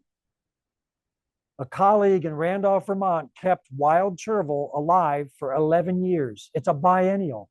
She kept it in a pot, and she cut the flowers off. She let it go. Okay, flowered for a couple of days, whack. No hormones getting down to the roots saying we accomplished our evolutionary objective, turn it off. So the hormonal world said, start over. So she kept that one going for 11 years. But had she allowed it to flower and make seed, you would see the core dies out, but you see the 2 lateral root buds over there on the right? That's what survives. And here's the one on this one. Right there, you can see that will survive and make, I mean, the plants can live forever, essentially, because they just keep, whoever bolts and flowers, the lateral root buds survive and start the biennial process all over again. It's pretty clever. So that's why this is the tool of choice, the potato fork. I have one for each hand. I name them. I'm very affectionate. This one is Spud. I broke 3 in the drought year. So, I mean, I'm not kidding when I say we have a drought. I don't usually break tools, but I broke 3 in the last growing season because it was a rough year. So you've seen that. You saw the fun. This is what solarizing looks like. So I'm trying to help you out here with meadow, pasture, grazing land wisdom. Brian O'Hara does this in the Tobacco Road Farm in Connecticut. He uses sheet plastic before he plants. I'm not going to say I know what he plants. He'll put down sheet plastic for 24 hours, say it's June, and then he'll move it 10 feet over and leave it again. So he'll move this sheet of plastic to get a burn down effect of his cover crop. And then he'll put in what he's trying to grow. So sheet plastic for 24 hours with enough heat is a burn down and probably a little bit of penetration down. When you use heavy plastic, 4 mil, 6 mil, clear, or in this case, milky, I'm keeping this down for 40 days, 30 at least, maybe 40 just to be sure. 30 to 40 days of an airtight bubble on the land. This guy's patch of ground had parsnip uphill, downhill, all around, but this was the core of the patch. I said, Steve, we can get 5 years of work done in 40 days if we sterilize this soil with heat. It will go, with that airtight bubble, the heat will go 10 inches at least into the ground and sterilize everything, fungi, microbes included. However, it's not a legacy kill-off because you can re-inoculate and you can compost and bring the microbial world back to life fairly quickly. It's not a lingering residue or toxin residue that's left behind. So 40 days, you can pull that up, move it over, put it down again. You can easily get three or four solarizing events in one growing season. May, June, July, August, and they say you can do it almost 12 months out of the year. I don't think it would work today. You cannot have water flow. You cannot have moving water. You can hear it, or if it's really wet, water wicks away heat. It won't work, at least not to depth. But actually, even when there's poison ivy going in, trying to get in underground and get in, it kills that too. So solarizing is really good for seed producers and shallow rhizomal spreaders. Okay, I'm a big fan. I'm not a fan of plastic. A lot of variables. One of the variables is, do you use 4 mil or 6 mil plastic? 4 mil is more clear, more sunlight gets through. But Bambi comes along and punches holes in it. So you go with 6 mil because it's a little stronger, but now it's milkier. This is 6 mil. It's milkier. It does hold up except when cows walk on it. So then you've lost your air tightness and you have to fix it. Yes. Yeah, no, that's true. Yeah, correct. There are other plastics you can use. It's not about, so rubber or plastic. When I first looked up solarizing in 2014 to say, how do I do this?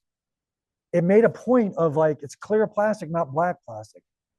I'm like, okay, no explanation why. Black plastic is a smother. It's a photosynthesis denier. Clear plastic, again, this is above my pay grade.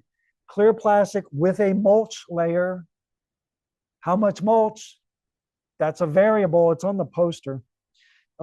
This poster, this one here, it's not laminated, but this tells you how to solarize. So we took a round bale. Steve, I said, I need a round bale. He said, you want first cut or second cut? I said, no, he was serious. I'm like, I don't want your best hay. And I never really know what people consider their best hay. Some people want taller, some people want more leaf. Some people with horses actually want the nutrition to start going, they cut late because they don't want their horses all super energized in January. I never knew that. Wow, you're not concerned about quality? No, this is for the horses in winter. I want them to be a little like sedated maybe, or a little more chill, right? You don't want them, I don't know, I don't do horses, I don't do cattle. Steve said, I'm giving you first cut. Hey, Mike, it's going to have longer stems, which will have more insulating value. So, wow, okay, let me write that down. I would have never thought of that. So we, all of you, us, all together, we have this brilliance, and we all just getting together like this, we bring it out. I would have never thought, yeah, right, stem length, they're hollow stems. Wow, okay? So a lot of variables. Try it once. You can email me and say, am I doing this? Send a picture. Is this right? Is it upside down? Whatever. I'll give you my 2 cents. If it works, do it again and kind of reset your variables. If it doesn't work, figure out why. So that's solarizing with clear plastic. I just wanted to show you this parsnip. Got run over, got flayed right up the whole stalk, just got absolutely shattered. It was held to the ground by a hair of just one little thread of fiber, kept it to the root in the ground. But this is flowering a week later, 1, 2, 3, 4, 5 places along the shattered stem. I admire that. I'm not a, but and then of course I pulled it or forked it. But that's why mowing is really not. I know Heather talked about. I'm not a fan of right in contact with the ground. 4 inches is great, but parsnip will flower at 2 inches. It's not going to make 2,000 seeds, but it'll make 5. And then you didn't. One plant is now 5. You're not getting ahead. Okay. I showed you this one. There's spud in the foreground. See, here's my glove to show you how the fingers get wet. I know. Is it hard to see the bottom? I don't think I can raise the screen. I'll keep us going. You probably have questions on some of this. I was watching John Kempf last night, I think, talk about mulching and controlling weeds with boron. He's a big fan. Go to his site rather than me speak for him. John Kempf, Advanced Eco Agriculture. Okay, thank you. Brilliant. Just put it on play and just float along and soak up his wisdom. So he was talking about mulching, boron, and the thing I want to talk about tilling is with this giant hogweed, tilling doesn't have to mean going deep. I mean, I've seen the arguments for keyline plowing, and I understand, okay, you're breaking the pan, you're trying not to disturb the mycorrhizal network, what there is of it, too much. So you're not going disc, you're not tilling aggressively, too aggressively. But this here is a giant hogweed patch next to a cemetery fence on the right. Hogweed, you've seen the pictures. Become the plants, put aside the human stuff, okay, the calendar and all that. The seeds are big like watermelon seeds. There's no way those can get deep in the ground unless I get involved and turn everything upside down and make them go deep. Okay, going to use all my candle power here. The seeds must be riding high in the soil. Even though they've been dropping for 20 years, they can't get in deep, even with frost heave. So I said to the landowner, you have a rototiller? Oh, yeah. This guy had lived there for 40 years and he still had burn marks, whereas he'd worn sandals as a kid. So the strap of his sandals protected his skin, but everywhere else he still had sunburn appearance on his feet. So he wanted to help. He wanted to see this plant gone. So I said, you rototill this strip, 10 feet wide by I think 60 feet long. You're just helping me out. Again, we're going after the core of the infestation, but I want you to go shallow, 2 or 3 inches. We're not digging deep here. I just want you to, scarify it. Just turn things and make everybody germinate, which they did. I came through, and in the next 2 years, that's the photo you saw probably on the back of my truck to open up with. Thousands of seedlings. They were all inspired to germinate. 10-year seed life. Most of that was all pulled within 2 years. We outsmarted them. Although I was there last summer and there was still one there. 2009, 2008, 17 years later. So what happened to the 10-year seed life? Year 17, that doesn't make sense. So I'm always checking my sites. And so I found 2 plants left at that site, and either they got by or the seed life is a little arbitrary. We're still in meadow, pasture, hayfield world. I wanted to put this slide up and tell you the plants that I tolerate because, number one, they're not terribly difficult to get rid of. Burdock at King Arthur Baking was taking over a drainage swale the size of this room. The drainage swale needs to function and collect water and drain the parking lot. It can't become a burdock thrash. So I said, well, I got rid of all the parsnip. You guys cool with me doing the burdock and the drainages? Yeah, if that's what you think makes sense, Mike. Okay, I'm on it. 2 years. Obviously I cut the mature ones. I pulled seedlings. I kept the stress. It was almost like a shrub. Within 2 years of stress, like 3 visits over 2 years, so 6 total visits, burdock was essentially gone. Not completely, but functionally gone. That's like not, to me, that's not difficult. Pokeweed, native, keep it. It's a placeholder. Nobody, does anybody like pokeweed? Don't eat it. It's a great placeholder. And if there's 2 things that compete with Japanese knotweed besides ferns, it's pokeweed, the native, and burdock, the non-native. But I'd rather have burdock. I would happily look at burdock for 10 years, knowing I can get rid of it in 2 years rather than have to fight or challenge or transition knotweed. You don't want knotweed or goutweed for that matter. So tolerate burdock if there's any room to do that. Bull thistle and mullein, I've never seen them really take over, and the potato fork will do it. So I tolerate them because I've never seen them become a monoculture. And they are good bird food in the middle of winter. Mullein, sometimes, yeah. Yeah. Yeah. So I let mullein go because until it becomes out of control, it's all about balance, and it appears to stay in balance. So I'm good with that because that's really what we're after. And Simple Soil Solutions, Vale Dixon was talking about tolerating chicory because it has a lot of good value, even for grazers. And chicory, John Kempf mentioned that as an underseeding, as one of the herbs that he uses, or the farmer that he was talking to. We underseed whatever the crop is. We underseed with grass, herbs, and some kind of clover, alfalfa. So 3 plants to grow vegetatively below the actually it was a seed producing folks. So they were trying to get flowers or some kind of seed production that they could then harvest and sell as seed. But they were using the ground cover. They were using chicory as one of the ground covers. Maybe chicory is, I don't even know if that one's perennial or annual, but I believe first year is at a rosette. Anyway, you keep it low. It's a late season, I'll say that. And I did put a note here at the bottom. Anybody have anything to add? Is there any other plant we tolerate?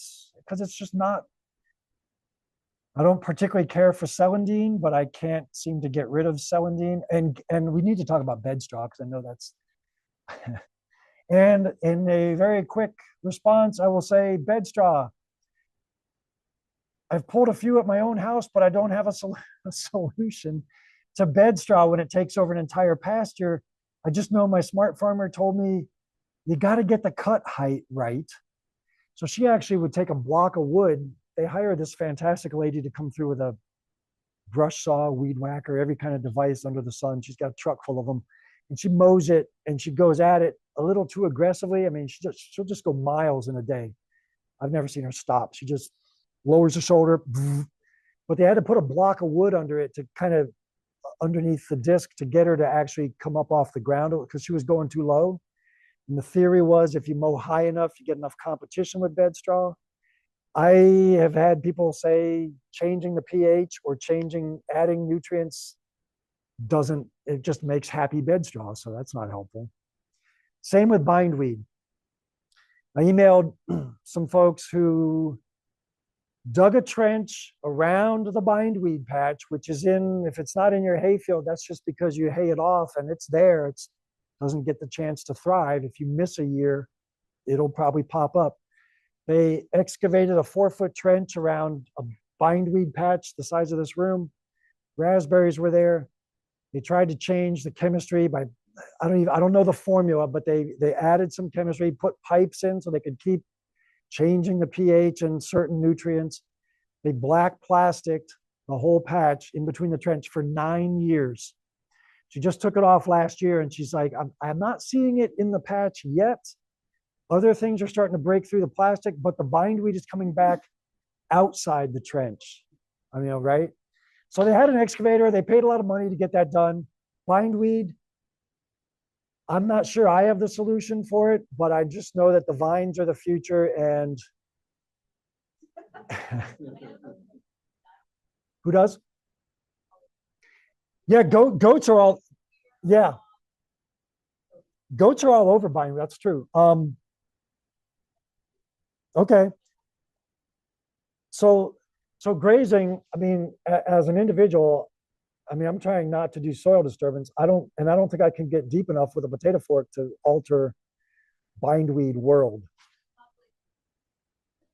So, so hogs and pigs are the one animal I don't recommend, or I'm not familiar enough with them. I tell people grazing is great because number one, it's probably cheaper than a person. You can keep them, you can do your rotational thing and get good results. You get results that are like 75, 80, 90% solution and have a person come through and finish it off. That's kind of the combined approach. Pigs, I always thought were a little bit too much. Oh, there you go. Okay. Okay, there you go. You do have to worry about animals with compaction and actually too much soil disturbance, which I think the pigs, it's an issue with pigs. Chicory, I'm a fan because it's got that blue color too. I think I told you earlier, eradication is not always my goal. The goal really is transition. I told you about bottlenecks and choke points. And I've always said that it is so much more powerful or simple to have an infestation that is, imagine the road to your house, knotweed all along that road. But if you can consolidate that into a hotspot at the front end, the back end, and one in the middle, 3 hotspots is a lot easier to manage, whether you come back and torch it or smother it or let it go ahead and go to seed right there. Buckthorn or whatever you're putting into a hotspot is a lot easier to manage than having hundreds of meters of burning bush, dropping seed everywhere, or whatever other example you want to come up with.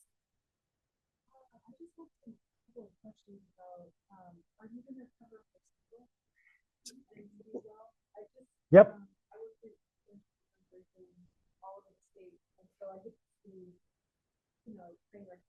Yeah, yeah. I'm sorry. Yeah. Good.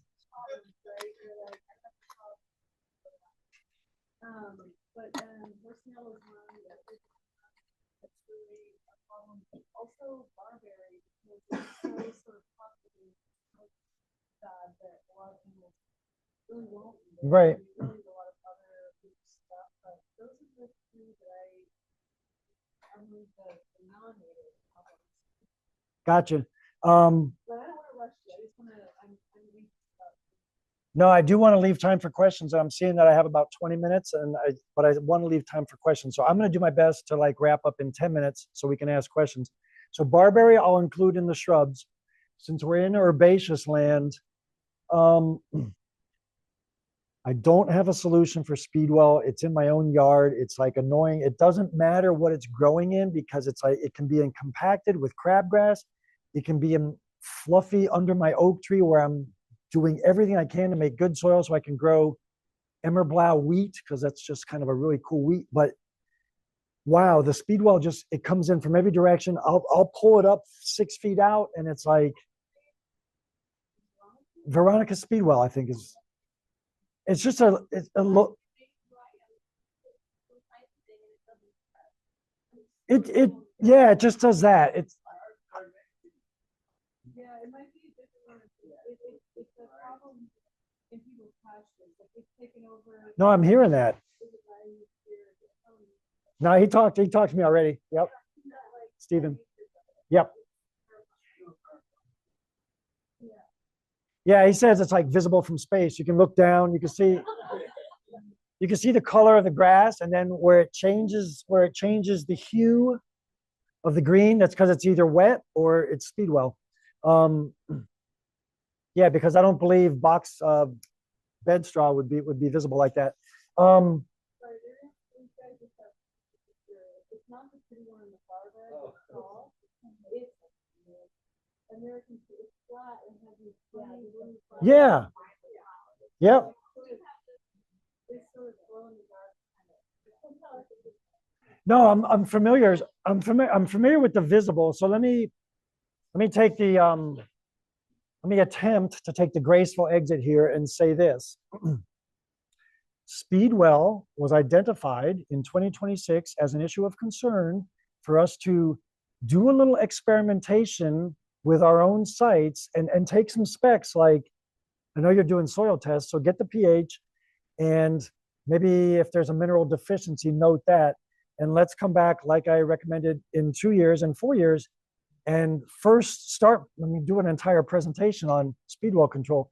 But let's try to, I'm admitting to you here, it's not one that I manage, and I can't go through my archive Rolodex and think of a situation that would help there. So I'm going to say, let's move that ahead. But it's on all of us to like take this on as a science, as a challenge, and let's figure this one out. Because I wasn't aware that, I mean, I did get word, a month ago, this is going to be on the agenda, but I didn't have a solution at that time. But let's bounce it ahead if we could do that. Yep. I got that one too. Floodplain dispersal. It's in my backyard. I'm not happy about it, but again, that one probably because I work at my neighbor who's in the floodplain, and that's one I pull by hand. Now you're probably talking vast coverages, so I'm not being helpful with that. Let me cypress spurge. And so is, for that matter, so is the creeping buttercup, which I just want to say in the last couple of days, I did do my homework on bindweed and buttercup to try to get an idea of what the seed life is on these. Now, I go to the universities and I say, okay, so what's the seed life here of the garlic mustard? And Dartmouth will say 2 years and Cornell will say 20 years. Or maybe vice versa. And I don't mean to throw them under the bus, but we can chat. But it's like, you guys, that's too much of a range. You can't be 2 to 20. But I know that the creeping buttercup is anywhere between 20 to 40 years seed life. I mean, it spreads at ground level. So it's almost like, who cares about the seed life? You got to control it at the ground, but you can't let it seed. Bindweed, what I saw, I hope she succeeds with her 9-year smother, 40-year seed life. So that's why I took photos of the wild parsnip, which I have at my table and which I showed you a few of. The books will say one thing, but the books in academia were written largely 20, 30 years ago. My botanist in the U.S. Forest Service was stunned when I brought her a garlic mustard that was over my head, 6 feet plus garlic mustard. She said, "Where'd you get this?" So right down by the river. Good soil, but no competition. It's like, plants are not going to grow any taller than they have to. Hogweed can go 14 feet high, but it's perfectly happy to stop at 8 feet if it's got everything it needs and doesn't need to grow any higher. That's my experience with, I don't know, I don't grow forage, so maybe I'm not 100% accurate there. But those seed lifespans, I don't find them to be accurate, but they're incredibly important to knowing how much control, how you approach a site. I'm wondering if this next slide doesn't help answer a little bit some of the questions. let me give you the introduction as I lose my voice. This is the field down the road from me that was flooded by Irene 12 feet deep. So my neighbor's hay field, it's actually, I guess I could choose better words, but it was 4-foot sand dunes. And I told her, I said, "Sue, this is junk hay. Not that it's my job to judge her hay, but there's a lot of silt and a lot of sand. And it was really, but the grasses did come back. This is 2017, so 6 years later. She did get the sand smoothed out or removed. So she did not leave that, which I don't know how I felt about that. The road is at the top of the photo. So you can see telephone poles up there at the top. The road actually got washed out. So the road was rebuilt with stone brought in from the lowest bidder. So when I went to the state, so you see the river way off to the right. You can tell me later, boy, that's a great looking river, Mike. There's no Japanese knotweed over there. Thank you. After Irene, Japanese knotweed wanted that space. And you can see, I can't really walk over there because I'll go off screen. I'll be right back. That's where the knotweed starts, in here, right? I'm still here. Okay. I keep them on their toes too. Wake up out there. I said to the Secretary of Transportation, where'd you get your stones from to rebuild the road? Respectfully, thank you for rebuilding our road. We were an isolated island for 5 days with no power, Little Royalton, Vermont. Some people busted an access road to the interstate. It was known as exit 2 7/8. That was the only way out. They had to bulldoze. The challenge along the river was cypress spurge, maybe one other species, and Japanese knotweed. The challenge along the road, where she went and got, not faulting her, because she bought stone from who knows where, she brought in, or the stone trucks brought in, purple loosestrife, bull thistle, Japanese knotweed, wild parsnip, wild chervil, 7 total. I'm leaving 2 out. Yeah, whatever all of it, right? There's burdock, yep. They didn't help us out. They rebuilt the road and then they drove away. Hey, enjoy your road. So here's what I said to Sue. I don't want to eat too much clock here. I'm going to shorten the story. Sue, your hayfield is always going to be under pressure from Route 14. Because Route 14, even though I patrol it, I just keep down parsnip and chervil. She's still going to have everything else, burdock, various little grassy weeds, celandine, you name it. They're still going to try to come down Route 14 and into her hayfield. Here's what we do. We leave the burdock as a wall of solid green. And she's 80 something years old, you get on the tractor and you do 2 laps. In Europe, it's called the sown grass strip, SGS. You keep it mowed 4 inches. I don't know, you can go down to 1 or 2 inches. Mow it tight. So that, now, she didn't quite do it right here. What's wrong with this picture? Thank you. She's venting into the clean. She should be venting into the contaminated. Yeah, right? So good on you all. She is mowing the wrong direction, but we let it go for the photo, and I can point it out. Yes. Yes. Exactly. So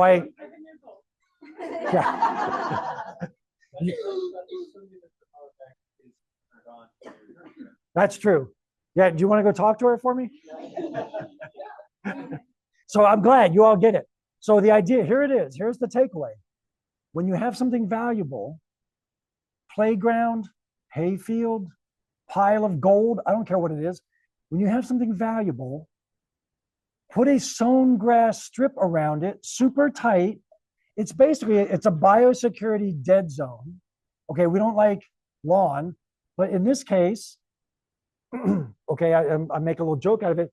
Sue, I can come out and walk I think it's 13, 14 acres. I can come out, walk your pasture with my beverage. I'm not going to strain myself. I walk that little sown grass strip. I admire the burdock, have another sip, and then I look at the clean side and I keep walking. Oh my goodness. Look who, wild chervil, as a biennial, was able to jump down into the sown grass strip, somehow survive. I would hope that's impossible. And then get over into the hayfield, survive year 1, become a second-year plant, and put out a flower head, which is going to draw my eye, and try to seed into the valuable space. I mean, a sown grass strip, the question is how wide? And I don't know if 6 feet, I think it kind of depends on what the threat is, what the seed import threat is. So 2 passes, but it's going to vary. So that's another X factor in your approach. Now, would that work with parsnip? Is simple. Yes. Yes.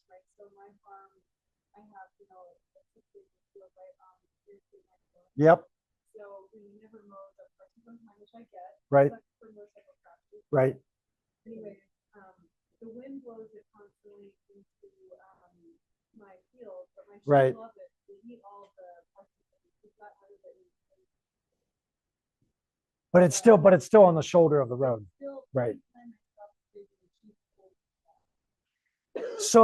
So thank you. Another takeaway would be, instead of taking on a patch necessarily, like seeing the patch and saying, oh my gosh, I have to eradicate the whole patch. Start by going after the lead edge, which is usually the edge that's being blown or water spread, however it's spreading. I mean, blame Munchie again, whichever direction Munchie runs. But here's a good one: whichever direction the mower comes up the road. I mean, usually they go with traffic. So when they get to your boundary, your property line, they always raise the deck. They never get the one parsnip at the telephone pole either. I've got a picture of it. So what you want them to do is, about 20 feet before your property line starts, you want to put in some kind of a pole, some kind of an obstruction. I never said this. So they have to raise the deck, which causes shake, and then they put it back down, everything shakes off. The Christmas tree farm lady, I do her property, and I said, I'm going 20 feet further down the road to give you at least that much of a buffer. So while they never get the telephone pole, and then they're always careful at culverts, so usually a little bit of escape there. But the one thing I never see here in New England, and I lived in Tennessee and Texas a little bit, is the cattle bars. If you're going to drive onto a property, does that work with ice? Probably not. But in our seasonal preparations, I mean, you got to like secure the house, storm windows, winter proof, drain this, do that. Why couldn't we, on November 1st or December 1st, raise up the rumble strip gate? It's basically what it is. It's a cow gate. There's no physical gate. You have to drive over it, rumble. All the mud and seeds would fall in right there. They're still there, but you come through with the flaming wand, or you've got a hot spot, not dispersed all through your property. It's a good thought. So I know I've kind of been very indirect with cypress spurge, speedwell, box elder. I admit, we're gonna close out with shrubs and vines. I wanted you to see this guy here, the sown strip. I think this crowd knows the difference between grazing and browsing. I did want to say, when you talk to your towns, the worst thing that I see in towns is when the town gravel pit is choked with knotweed or phragmites. I mean, you just kind of stand there and you go, all together, they're going to replace a culvert on Route 6 today. What could happen? And I'm on my fourth now example that I've witnessed, that I've seen, where Japanese knotweed has been installed with or adjacent to or inadvertently in a home septic system. And that is a disaster. So that is an absolute disaster that is incredibly pricey. I'm going to move on to the shrubs and vines.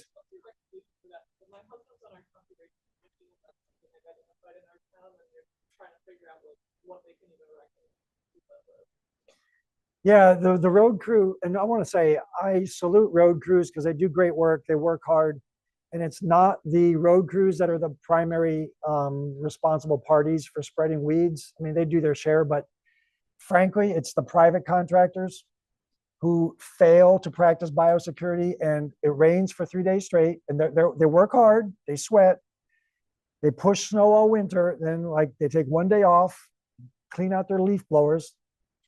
Let's talk about leaf blowers. Let's talk about leaf blowers. I would wonder about, I'll stay on subject, getting a drying station started at the gravel pit. So, I mean, but you got to have people who know this, and the other place would be the transfer station. So as long as you have people who can handle the challenge of, that's where we dry Phragmites and knotweed. That's why it's raised up on a rebar bed or a bed of pallets, so the sun can hit it and kill it. And but don't let that get over to where we're pulling gravel.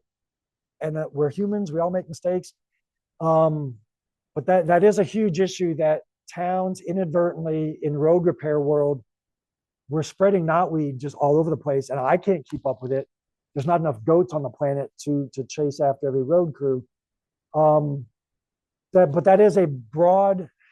The question is, how do you keep those sites clean, the gravel pits and the town resource areas, and then where do towns set aside disposal areas for rhizomal spreaders like vines and knotweed?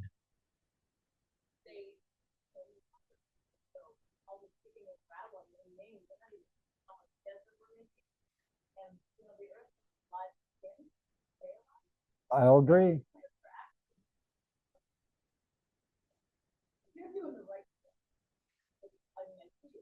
Yeah.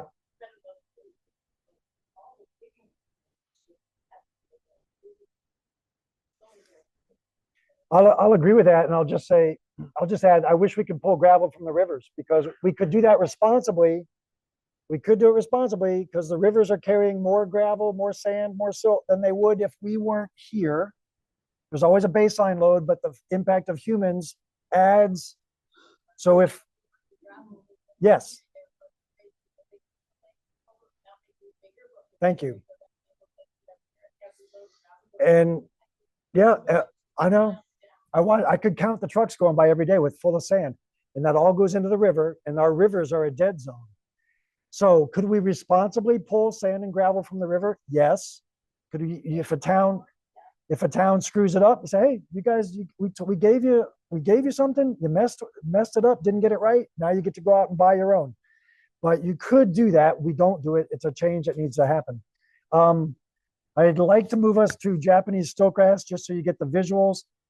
This stuff, I do manage it in Southern Vermont. It's a nightmare in Connecticut, Maryland, Pennsylvania, to the point where the Chesapeake Bay Foundation, I asked them, how do you guys do projects? How do you go into an area and try to change the dynamics? And they basically say, if we can't really, really, truly justify going into a place because we know it will fall to stiltgrass, we don't go in. We don't harvest. We stay out of these areas if we don't want stiltgrass in. So it has a little moonbeam stripe. It looks like, white grass. Sometimes it looks like deer tongue, Pennsylvania smartweed. Sometimes it can look like other things, but it's on stilts. I mean, you can literally lift it off the ground. It doesn't really tap in. You can see that moonbeam glow to it. It flowers, but you don't see them. It flowers super tight to the stem down in that leaf well, and that's why biosecurity, absolutely number one. The plant that comes in behind it is called wavy leaf basket grass, and together the two of them are an absolute blanket, and regeneration, just anything that's able to get through these two promptly gets eaten by Bambi or smothered by the vines. I can make this little slide. Everything's available. You guys can just email me and say, I hope they'll share this. I think it is recorded. I can help you or direct you if you have stiltgrass issues, because you don't want to ignore that. Hey, we're in vines and shrubs. Believe it or not, there's a stone wall in there. This is where my colleague Gary Hawk would have come in. His company is Forest Savers, Forest-Savers. He would come in here with his 4 million BTU flamethrower and his shredder mulcher on the front of his tractor. It's got a ripping rake and then a shredder mulcher. He did a big swath of this hillside and literally ripped and pulled stuff down with his tractor. The whole idea with bittersweet and the vines that go into the canopy is you have to get them out of the canopy. You don't have to pull the vine out of a tree and pull it down on you. Cut it off. Never let bittersweet that can be this big around get into the canopy and fruit up there, because now all the birds are taking it everywhere else.